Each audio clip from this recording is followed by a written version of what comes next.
Une femme récemment veuve est devenue méfiante lorsqu'elle a vu une belle jeune femme pleurer désespérément à l'enterrement de son mari.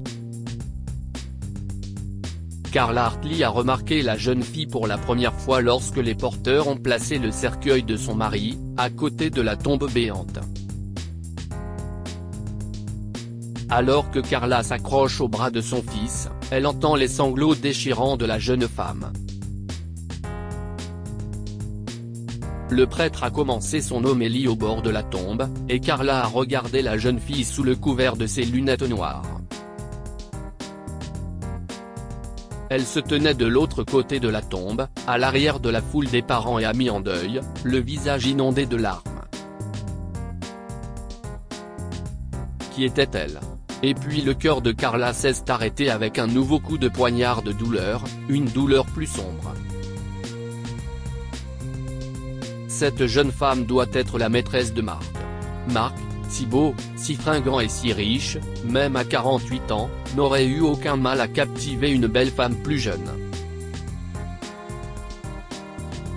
Carla sentit la colère et le chagrin s'entrechoquer. La mort soudaine de Mark avait été le coup le plus dur qu'elle avait subi dans sa vie, mais découvrir qu'il avait une maîtresse ferait de leurs 25 ans de bonheur une imposture, cela ferait de sa vie un mensonge. Le cœur serré, Carla a baissé la tête, alors que les premières mottes de terre s'abattent sur le cercueil de Mark avec une finalité effrayante, si est-il fini. Maman, dit doucement la voix de son fils Daniel, viens, il est temps de rentrer à la maison. Une multitude de visages sont passés devant Carla, des amis, de la famille, des inconnus, tous débitant des platitudes. Toutes mes condoléances. Elle voulait leur crier de se taire, de la laisser seule avec sa colère et sa douleur. Puis c'était fini et on la dirigeait vers la limousine du funérarium. Devant elle, elle a vu la silhouette élancée de la fille qui avait pleuré si pitoyablement pour Mark, montée dans un taxi. Carla a remarqué le numéro, 259, Yellow Cab Company. Oui, elle allait découvrir la vérité, ou perdre tout espoir de tranquillité pour le reste de sa vie. Elle pourrait apprendre à vivre avec la trahison, mais le doute rongerait son âme. 3 jours plus tard, Carla était au siège de la compagnie de taxi jaune. Elle leur a dit qu'elle devait parler au chauffeur qui avait pris la fille au cimetière le jour des funérailles de Mark. Ils lui ont donné le nom et le numéro de téléphone du chauffeur, et Carla a rapidement organisé un rendez-vous. Elle raconte, vous voyez, la cousine Cécilie est partie si vite que je n'ai pas eu l'occasion de lui dire que mon mari lui a laissé un petit héritage, et je n'ai ni son contact ni son adresse. Le chauffeur de taxi secoue la tête. Eh bien, ce sera sûrement une bonne nouvelle pour cette fille, madame, vu l'endroit où elle vit. L'homme a proposé à Carla de l'emmener au domicile de la jeune fille, et elle a accepté. Le chauffeur s'est arrêté devant une minuscule maison délabrée, dans une rue étroite d'un quartier dangereux. Si est ça, madame, dit le chauffeur. Peut-être serait-il préférable que je vous attende. Carla a accepté l'offre du chauffeur et est descendue de la voiture. Elle a ouvert le portail grinçant et a marché jusqu'à la porte. La sonnette ne fonctionnait pas, alors Carla a frappé bruyamment, jusqu'à ce qu'elle entende le bruit de quelqu'un qui bougeait à l'intérieur de la maison. La porte s'est ouverte et la jeune femme de l'enterrement se tenait là. Elle a regardé Carla avec étonnement. Hartley, que faites-vous ici? Carla a passé la femme et est entrée dans la maison sombre. Donc vous savez qui je suis. Vous saviez qu'il était marié. La femme a hoché la tête en rougissant. Oui, je le savais, a-t-elle admis. J'avais l'habitude de le surveiller avec vous et vos enfants. Tu nous observais? S'est écriée Carla avec colère. Tu es méprisable. Ça ne te suffisait pas d'avoir une liaison avec mon mari, il fallait aussi que tu nous traques ? Une liaison ? S'exclame la femme, non.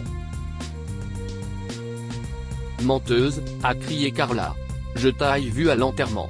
Tu étais sa petite traînée, et toute ma vie avec cet homme n'était qu'un mensonge. Non, la femme secouait la tête, vous avez tout faux. Ce n'était pas mon amant, c'était mon père et il ne savait même pas que j'existais.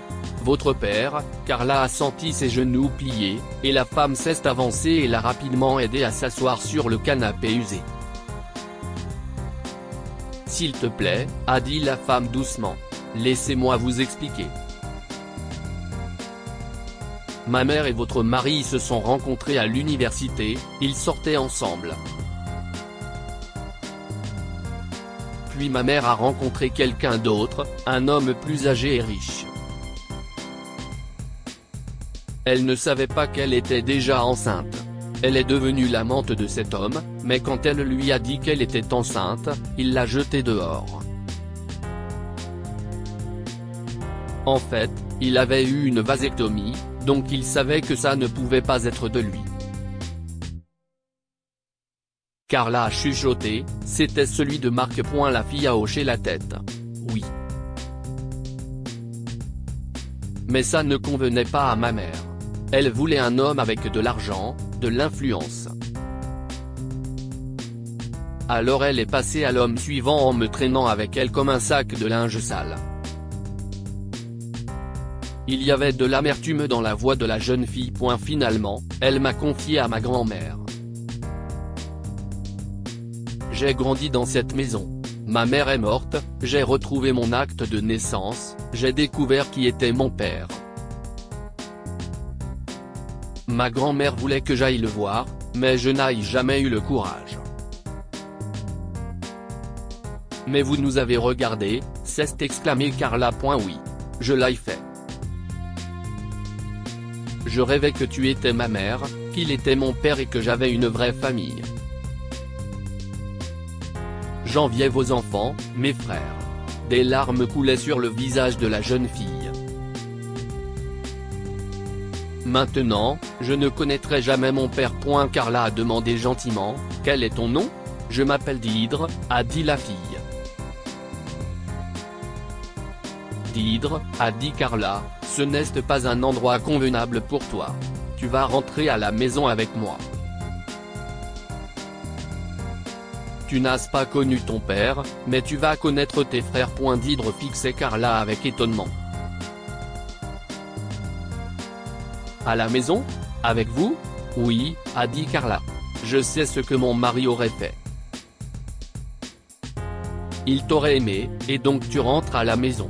Tu feras partie de nous, de la famille.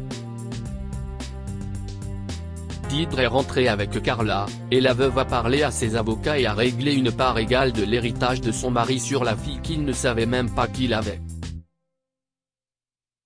L'orpheline a trouvé un foyer, et le cœur de Carla était en deuil, mais entier. Découvrez à présent l'histoire de cette femme qui était allée rendre visite à sa mère dans une petite ville, et avait trouvé la paix dont elle avait besoin. Cette histoire est inspirée par l'histoire d'un de nos lecteurs et écrite par un rédacteur professionnel. Toute ressemblance avec de véritables noms ou lieux est une pure coïncidence. Toutes les images sont utilisées uniquement à des fins d'illustration. Partagez votre histoire avec nous. Elle changera peut-être la vie de quelqu'un. Si vous souhaitez partager votre histoire, envoyez-nous un mail à info@amomama.com. N'oubliez pas de vous abonner à Amomama sur Google News.